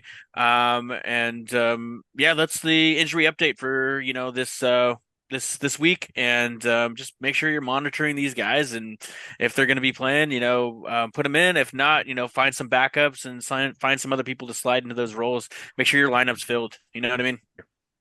All right, and we'll move into the best and worst performances for week 7. We'll let our guest take over on this one, Elliot. So go ahead and let us know what the top performances were and the worst performances were. Yeah, well, another big week from Lamar. You can kind of count on that week in, week out at this point. It feels like for 2 or 3 years now, he's been the go-to guy out there. Another big week from Baker. I think I mentioned it earlier in the call. He's kind of been an up-and-coming MVP value candidate, which just seems crazy. But when you look at the numbers, it isn't. I mean, they're in a league this season where there have been fewer and fewer players at the quarterback position that have really been airing the ball downfield, that have been picking up a lot of air yards. Baker is in that top tier category. And, again, he's going to be hurting a little without Godwin and without Evans here this upcoming week. But last week he lit it up. And then Mr. Unlimited, Russell Wilson. We haven't heard his new, I don't think, catchphrase out in Pittsburgh, but after last week, he's going to need one because he played really well and led that offense to a pretty powerful output. On the running back side, to rattle off a few guys here, Jahmyr Gibbs, Rashad White, Saquon Barkley, names that we're used to seeing in that top tier. I mean, what stands out there, I think, would be White kind of cementing himself at least last week in that number one role, where it's been a little bit of a give and take with White and with Irving in that backfield, and that can always be a little bit of a burden for a fantasy owner, not knowing which way a coach is going to go any given week. And last week, White had the hot hand, and what you want to do with that going forward is certainly worth considering. But going into next week, he might be the lead back or the featured back ahead of Irving after a big week. As far as receivers, another big week from Amon-Ra. Feels like with the way Goff has been playing, you can count on that nearly any week now. And then a few names that we're not used to seeing in that top tier of receiver performances. George Pickens for the Steelers, kind of going hand in hand with Russell Wilson's big day against the Jets. And then Brian Thomas Jr., who I know coming into this season had a lot of fantasy hype because of his speed and his size and his ability to get open for Trevor Lawrence, and because of the way the Jags offense has been going. And I think for reasons that are unrelated to Thomas, he hasn't really been able to break out with Lawrence there, but it was good to see him get another big week there under his belt. And hopefully that'll, with the team coming back to the States, maybe Lawrence can get a little bit more confidence after a big win and continue to feed Thomas in a wide out room there that hasn't really had anyone solidify themselves as the number one. And then you got Rashad Bateman. He had a big week there in Baltimore. And, whether he's going to surpass Zay Flowers is kind of the number one there, I think is unlikely. But, Bateman always seems like a good kind of receiver 2 flex level player to turn to. Tight ends, David Njoku, Johnny Smith, Mark Andrews, all with big weeks. I mean, what stands out there to me is Mark Andrews with the 20.1 points. That's been just a heck of a time trying to figure out that tight end room with him and likely going back and forth this season. But we know what Andrews can do. He's shown it for a long time, and it's good to see him have a good week there for Lamar, and maybe that'll be a sign of things to come. But Eli, Andrew, what stands out to you guys from the top performers? I think the biggest thing that stands out to me is Lamar Jackson, Rashad Bateman, and Mark Andrews. Right? They all had great weeks, and it just shows that Lamar Jackson is that elite QB level quarterback. And, when he is passing the ball, he's getting people involved. And whether it's the tight end or the wide receiver, that whole offense is really picking and clicking now. Another big thing to me is Russell Wilson and George Pickens. What a connection that they have, at least in this Jets game that they played. And, that's they're making the list here, and it's always good to see Steelers on the list for the top performances. What about you, Savvy Sab? What'd you see? I think the surprising one was Rashad White. I know you touched on it, Elliot, but that backfield is tough. And, last week we talked a lot about Sean Tucker and how he could potentially be, the breakout guy over in Tampa Bay. But then Rashad White just steps in, and he's the lead guy again. So it is tough to figure out that role in that offense. But with their top 2 receivers down, that may break open for Rashad White again. They may be the guy they rely on, whether it be pass catching ability or, kind of running it up. So I think it'll be interesting. So that's just something to keep an eye on. And I don't know if you start him, maybe you trade him. He could be good trade value now while he's scoring a lot. But yeah, it's really up to you. All right, let's give us some of these worst performances, Elliot. Who really stunk it up last week? Yeah, to take a turn here for the worst. Stroud, we've talked about him earlier. I mean, the Packers defense had a heck of a performance on him. He had a couple turnovers, got sacked, and just didn't look comfortable back there. He only put up about 5 points. Matthew Stafford, tough week. We've been talking about it here and there throughout the pod, but that might be an offense to avoid. This side of Kyron Williams, that's a guy you want to plug in when he's out there, but I don't know. With Puka out, with Kupp potentially on the market here, even with Stafford potentially on the market, it just feels like things are out of whack with that offense. And it would certainly be an offense to avoid. And speaking of offenses to avoid, Andy Dalton with a .02 point performance on Sunday for the Carolina Panthers. I think that's a team where if you have Hubbard or you have Deontay Johnson, they're guys you can play. Other than that, you're probably better off looking somewhere else. But Dalton's been a consistent player in the league for a long time. So if you're desperate for a quarterback, maybe in a super flex league, I think you could do worse. Could the matchup turn in his favor? If you're running backs that underperform, Tony Pollard, Alvin Kamara, David Montgomery, with the Lions, it's always a bit of a tale of the two backs, similar to the Bucks, talking about White and Irving and not knowing quite who to play. It can be that case with the Lions as well, right? Do I go Montgomery? Do I go Gibbs?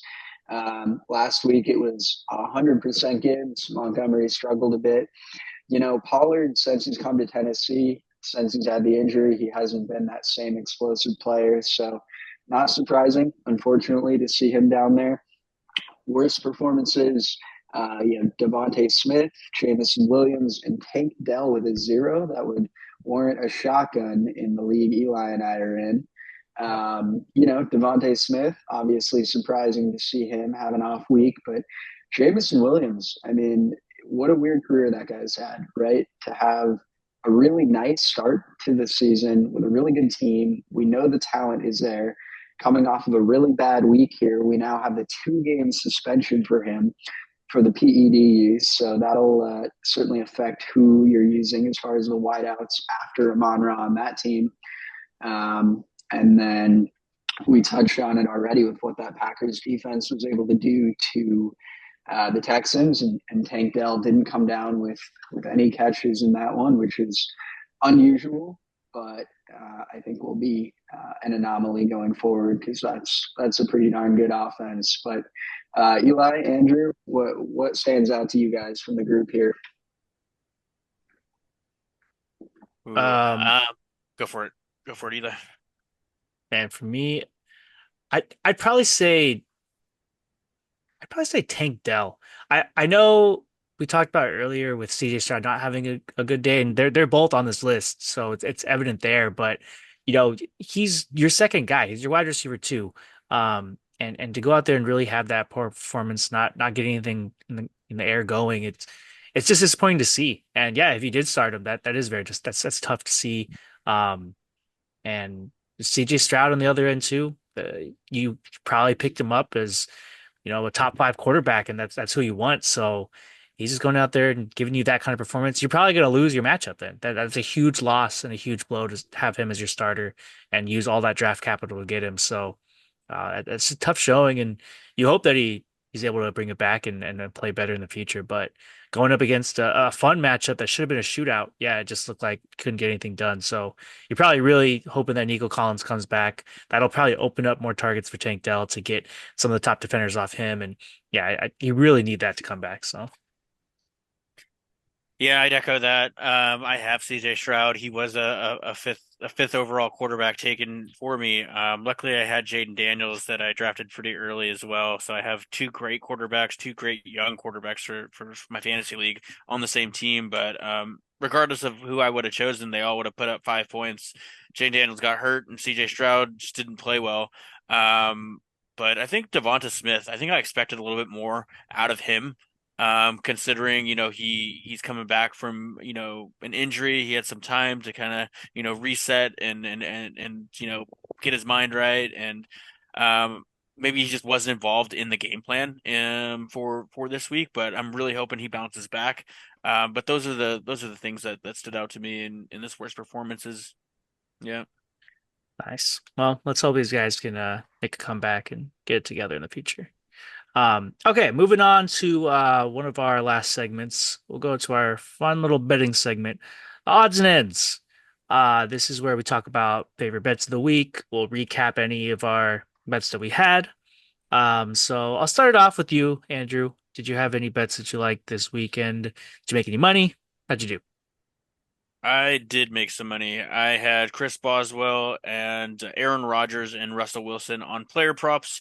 Made roughly about $42 on that, so that was nice. And then I had two other player props that just didn't cut it, didn't win. So yeah, unfortunately those were the other ones, but I got one. I got one this week, so that's always good. But hoping to bounce back next week. And I called my bookie before the morning slate of games, or the afternoon games if you're in East Coast time, and he said he was with his girlfriend trying to catch the Giants and the Eagles game and to make my own account. So I guess I got to do that this week, right, Eli? Yeah, man, you got to get on the my bookie account. So sorry, I can't be your bookie all the time, man. Uh, what Nice. about you, Elliot? What did you make any bets this week? Are you a betting guy, or kind of just enjoyed the games there? Yeah, I got a little pool going with my brother and my uncle where we pick an NFL bet and a college bet every weekend. So about 20 weeks comes out to about 40 bets. And we kid around every year that we all end up right around 20 and 20, and no one wins except Vegas because they would be taking their cut. Um, but last week I went Patriots at Jaguars under 42 and a half. I figured weird week. The vibes have been really bad in Jacksonville. They've been overseas now for the second week. That couldn't have been an easy week off over there. And I just thought that was going to be a slugfest of a game, and under 42 and a half felt like the right pick. And sure enough, the Jags found a little firepower and ended up going over. So lost that one. That's tough. Yeah, that did get a little hectic towards the end. Um, well, nice. So good bets there. So for the official bets that we had for the podcast, we went 1-2, not the best weekend there. We had Miami plus 3.5 versus the Colts. That was my bad. I thought Tua was playing. He wasn't. So makes sense why the Colts ended up taking that one. That was totally my bad. Should have called that bet off. I actually did flip that bet, and I'll tell you about it in a second. I had the San Francisco 49ers minus 1.5 versus the Chiefs. I really had hope there. I thought the Niners would get their rematch and they'd get their revenge, but all those injuries that kind of piled up, yeah, they ended up losing that one, so that was a tough loss. But my good one that I had was the Lions over the Vikings, straight up money line. That hit. I had a lot of confidence there. I felt like the Vikings were going to lose at some point. And I felt like it should have been the Lions to do that. With all that information, quick little side note. Last time I went to New York and watched the Eagles play there, I made a parlay and I ended up winning there. I think I won about $350 off a $20 bet. So I was reminded of that this weekend. I was like, oh, you know what? Last time I went, I made a parlay, I made some money. And last week on our podcast, we talked to Hector, and he was telling us about making some parlays and winning a lot of money. So I was inspired and I felt motivated and I felt a little lucky. And I was like, I think I got this. So I built up a little parlay. I had Detroit, Cincinnati, and Buffalo all just winning straight up. Philadelphia -3 and Indianapolis -3. So I took them instead of Miami, like my original thought. And all those hit. I bet $20 to win 220. So nothing crazy, but still I was able to turn some money around. So I was very, very happy with that. Um, that was my big football parlay that I won. I also bet on the WNBA game. I bet on the Minnesota to cover. They did. It's a very close one. I bet on the over for the Mets Dodgers game. That hit. It hit really quickly. That was a pretty high scoring game. And then, yeah, just most of my football bets for the weekend went pretty well. So I essentially doubled my bankroll over the weekend, which was what I like. That's going to help me the rest of the season. So I have some money to work with. And yeah, overall, really probably my best weekend so far. Nice Yeah, wins, bro. That's awesome. yeah. There So you go. hopefully, I'm definitely going to regress to the mean. So I expect this weekend to not be that good, but we'll see what happens. Um, Going into our upsets that we had last week, none of them hit. They were all really bad. I had the Dolphins over the Colts once again, thinking Tua was going to play. That missed. I'm at a 2-4 record now.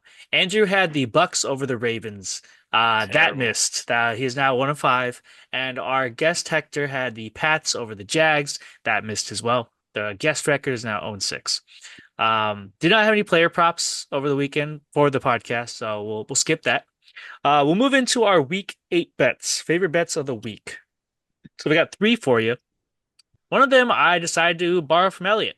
I felt like it was a pretty solid bet, and I'm gonna just root for a high scoring game. I have the over 47.5 for Philadelphia and Cincinnati. I do like that bet. I think there's a good chance that should reach that. Could easily see both teams maybe getting up into the high 20s. So that should be a good one. I am taking Las Vegas plus 10. I think that's a huge spread. I think Chiefs play close games. And I think even though Vegas has been kind of dog shit, I know, I think they can keep it close just because for some reason they do. They just do with the Chiefs. I know they hate them. I know that they really want it. They always play much harder against them. And being in Las Vegas, let's see. Let's see. So give me plus 10 Raiders. And then I do think 49ers are going to win, but I think it's going to be a close one. I want to take Dallas plus 4.5. I think this should be a close game. On the off chance that Dallas does sneak an upset, that'll be helpful as well with this bet. So it's going to take the spread, take the points. I think it should be a close one. Both teams need this. Be down to the wire. So yeah, those are my three bets. We'll see how that goes. Like I said, I don't know if these ones are going to hit, but we'll see. I got a little confidence in them. You're gonna regret that KC at Las Vegas bet, bro. I just know it. There's no well, way. you know what? Let's see, man. Let's see. I have some hope on that. Do you have any thoughts on those, Elliot?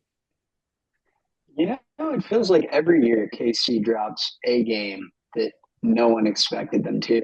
It feels like we could go back and look at their schedule the past few years. And I know the Raiders got them a few years ago when no one expected it. And it just seems every year they let their guard down kind of mid-season on a weird week, maybe on the road. And they inevitably get it going again by the playoffs. But I don't know. I think you got some value there, Eli. I'm not going to be too hard on you with your KC upset pick. This is fun. I'm actually going to go against you guys. I like the Niners to cover. I think coming off a tough loss, even undermanned.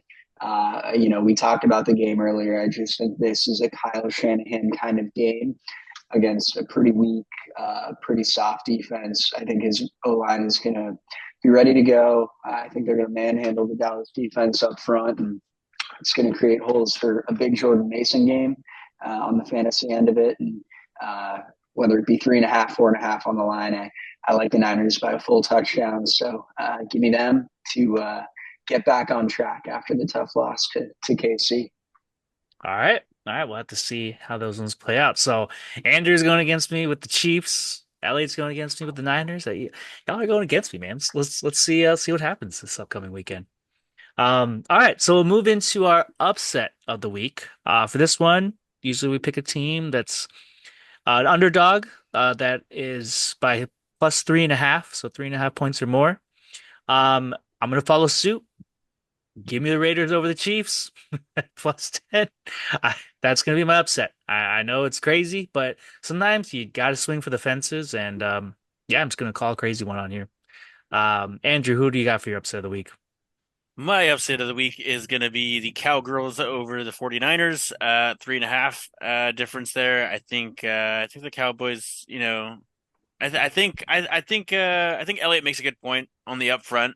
I'm hoping Micah Parsons has a good game and causes some terror up front, but I do like the 49ers offensive line and it seems to be like a Jordan Mason type of game for the 49ers, but I think Dak Prescott and CeeDee Lamb and Jake Ferguson, they can move the ball down the field if it comes down to the last drive, and I think they have a little bit better of offense right now compared to the Niners. I think they're coming off a bye, and they've strategized for the Niners, and the 49ers are a little bit beat up right now with Brandon Ayuk out, and we'll see how Debo feels, and I'll give me the Cowboys over the 49ers at 3.5.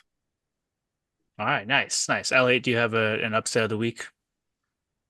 I'm going to go Indy over Houston. That's a 6-point spread in Houston. Houston's obviously coming off the tough loss to Green Bay, headed back home for a division matchup.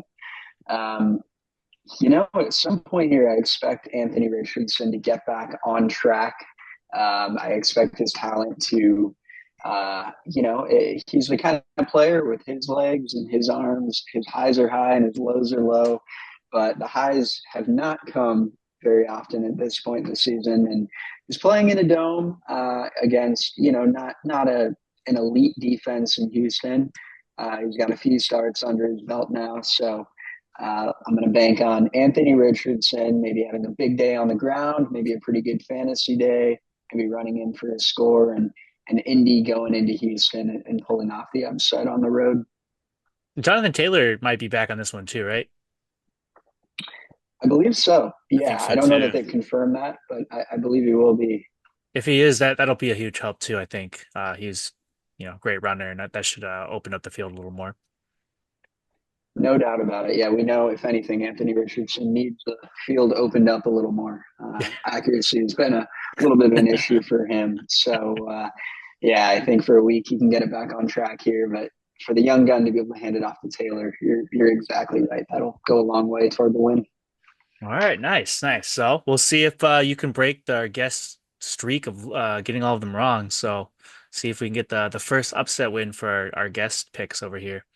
All right, well, good luck, guys. Hopefully our upsets can come true, and yeah, we can get some good records going. Lastly, we'll move into some underdog and prize picks. I believe, Andrew, do you have any good player props that you're looking forward to this weekend?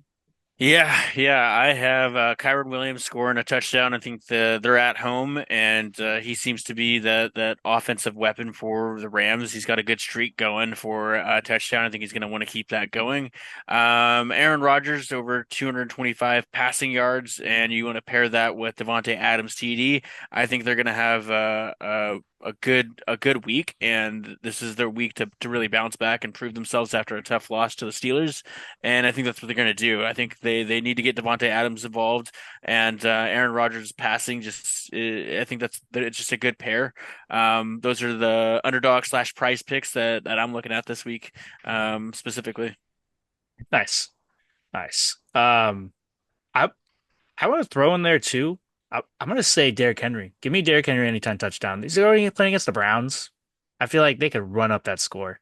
And if we're going to go off Kyron Williams keeping his streak up, yeah, give us Derrick Henry too, man. I feel like that's should be a solid lock. And I know the odds will be a little lower on it, but I can see that happening. Yeah, definitely. Elliot, do you have any player props or any specifically you think will happen this week? Yeah, I hate to keep picking on the Cowboys. Well, no, I don't. But I do like the Jordan Mason over 57.5 rushing yards for the reasons previously mentioned. I think that O-line is going to handle Dallas pretty well, and I expect him to have a pretty good game with McCaffrey still sidelined. Haven't been able to find yet a over 250.5 for Geno Smith. I like the over on that. I frankly, I would probably even go higher than that. I just expect that game to be a complete shootout. I expect to go over the 47.5 in game over under, and I expect Geno Smith to have to really air the ball out with Josh Allen on the other sideline. So give me Geno Smith over 250.5 to continue a good season. Continue the leading passer in the NFL at this point in the year, which I don't think anyone expected. All right, nice, nice. I think that those are pretty good, solid ones too. So we have some options now. Usually we only have like three, but I think we have 6 solid options. So if anyone's trying to build a parlay out of these, yeah, look into picking and choosing which one you like. But I think all these are pretty solid options. All right, cool. That kind of wraps up our odds and ends betting segment. Hope you guys can win some money this weekend. I will try to not lose all my bankroll on this one. But moving into our last portion of the podcast, our touchdown trivia. So we have a recap from last week. The question was, in what year did the Raiders move to Las Vegas? And the correct answer was 2020. So we'll move into our new trivia question for week 8. And this one will pertain to the Seahawks. So Elliot, if you know the answer for sure, don't answer it. But if you don't and you want to take a guess, feel free. And we also have our listeners go on Spotify and go through the poll section, and they'll answer the question as well. So for the question for this week is, who has the record for all-time rushing yards for the Seattle Seahawks? Is it A, Chris Warren, B, Marshawn Lynch, C. Sean Alexander, or D. Kenneth Walker? Ooh, good question. Well, player A, I have to assume is before my time. Never heard that name. So Eli either made him up or he was a great running back from before our era. I don't think as good as Walker is, I don't think he's been doing it long enough to certainly have surpassed Lynch.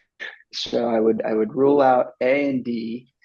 Um, Sean Alexander, man, at his peak in that MVP Super Bowl season back in '05, he was better than, frankly, Marshawn Lynch ever was. He was running behind an amazing O-line, so he put up some crazy numbers, but he was another guy that didn't do it for very long. So I don't know for certain. My guess would be B, Marshawn Lynch, but I'll put it out to the group to see what you guys think.